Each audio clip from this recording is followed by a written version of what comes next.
कन्नौज का राजा जयचंद अपनी बेटी संयोगिता के लिए स्वयंवर रखता है और भारत के सभी राजाओं को इनवाइट करता है, बस एक राजा को छोड़कर। बट जिस राजा को इनवाइट नहीं किया था वही राजा जयचंद की बेटी को उठाकर शादी कर लेता है और उस राजा का नाम था पृथ्वीराज चौहान। जयचंद अंदर ही अंदर पृथ्वीराज चौहान से बदला लेने की सोच रहा था। इसी के चलते राजा जयचंद मुइजुद्दीन मोहम्मद गोरी को इनवाइट करता है, जो अफगान और ईरान का सुल्तान था। 1192 में तराइन की दूसरी बैटल होती है मोहम्मद गोरी और पृथ्वीराज चौहान के बीच। मोहम्मद गोरी पृथ्वीराज चौहान को हराकर कुतुबुद्दीन ऐबक को दिल्ली का सुल्तान बना देता है, जो गोरी का गुलाम था और उसका लेफ्टिनेंट भी। और दिल्ली में शुरुआत होती है गुलाम डायनेस्टी की, जिसको मामलुक डायनेस्टी भी कहते हैं। 1194 में गोरी के ऑर्डर पर कुतुबुद्दीन ऐबक ने नॉर्थ इंडिया में कई सारे मंदिरों को तोड़ दिया और उन्हीं मंदिरों में से एक था काशी का विश्वनाथ मंदिर। यहीं से शुरू होती है काशी के विश्वनाथ मंदिर और ज्ञानवापी मस्जिद की कहानी। बट यहाँ पर एक बात ऐसी भी है जो पूरी तरह से झूठ है, वो मैं कहानी में आपको आगे बताऊंगा। और उस बात को बड़े बड़े यूट्यूबर्स अपनी वीडियो में एक्सप्लेन कर रहे हैं। दोस्तों, काशी के विश्वनाथ मंदिर और ज्ञानवापी मस्जिद का इतिहास बहुत ज्यादा कॉम्प्लिकेटेड है। चलो दोस्तों, सुलझाते हैं ज्ञानवापी मस्जिद के पूरे इतिहास को आज की वीडियो में। त्रिशूल मस्जिद के अंदर क्या कर रहा है? आप हर मस्जिद को छीन लेंगे मुझसे, फिर मेरा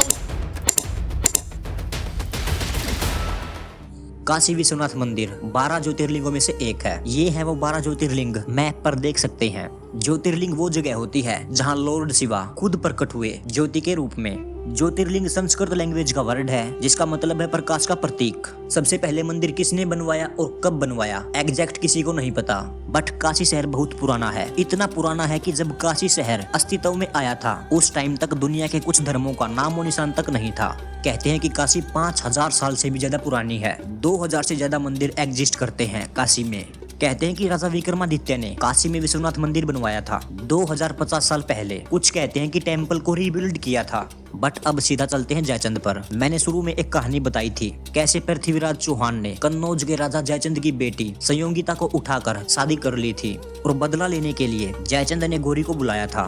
बट ये सब झूठ है, इसका कोई एविडेंस नहीं मिलता। इस कहानी की शुरुआत होती है तराइन बैटल के 400 साल बाद। आईने अकबरी में सबसे पहले इस बात को मेंशन किया गया था। जयचंद ने गोरी को भारत इनवाइट किया था। ये बात मुगल्स ने इसलिए फैलाई थी कि हिंदू लोग हिंदू राजाओं के खिलाफ सोचने लगे। यहाँ तक पृथ्वीराज रासों में भी कहीं पर भी इस बात को मेंशन नहीं किया गया। 1170 से 89 के बीच महाराजा जयचंद के राज्याभिषेक के बाद साइट पर एक भव्य मंदिर का निर्माण किया गया। बट 1194 में कुतुबुद्दीन ऐबक ने गोरी के ऑर्डर पर नॉर्थ इंडिया के बहुत सारे मंदिरों को तोड़ दिया और उनमें से एक था विश्वनाथ मंदिर। 1236 से 1240 के बीच रजिया सुल्तान, जो दास डायनेस्टी की लेडी रूलर थी, उसने वहां पर पहले मस्जिद बनवाई थी।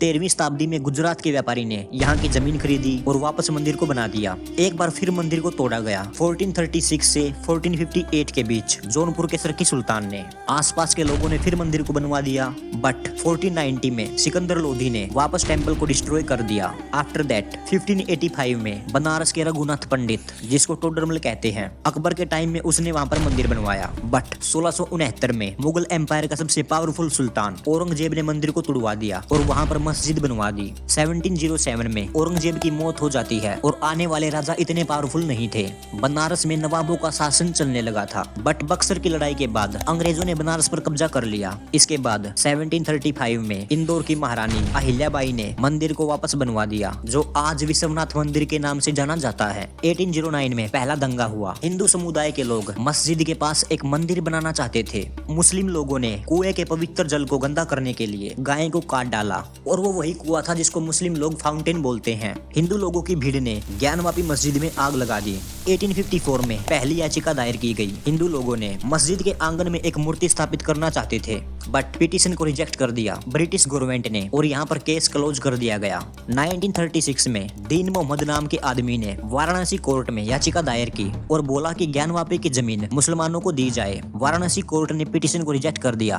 बट 1937 में इलाहाबाद हाई कोर्ट ने ज्ञानवापी मस्जिद मुसलमानों को दे दी। देखो, भारत की आजादी के बाद भी केस बिल्कुल ठंडा पड़ा था। बट एक दूसरा केस चल रहा था, राम मंदिर वाला। इसी को लेकर 1984 में भारत के हर कोने से 500 से ज्यादा संत इकट्ठा हुए दिल्ली में और 3 टेम्पल रिक्लेम किए, काशी, मथुरा और राम मंदिर। देखो, राम मंदिर को लेकर देश में कई बार हिंदू मुस्लिम दंगे हुए थे। इसी को लेकर 18 सितंबर 1991 को पीवी नरसिम्हा राव की सरकार ने एक्ट पास किया, palaces of worship act 1991। Act के अकॉर्डिंग 1947 के बाद कोई भी मंदिर हो या मस्जिद, उसकी आइडेंटिटी को चेंज नहीं किया जा सकता। 1991 में पहली बार ज्ञानवापी केस वाराणसी कोर्ट गया। लॉर्ड शिवा की ओर से सोमनाथ व्यास, रामरंग शर्मा, हरिहर पांडे ने केस लड़ा था। ज्ञानवापी परिसर में हिंदू लोगों को पूजा का अधिकार दिया जाए और पूरी मस्जिद को हिंदुओं को दिया जाए। 1998 में मुस्लिम लोगों ने मुकदमा दायर किया और हवाला दिया पैलेसेस ऑफ वर्शिप 1991 एक्ट का।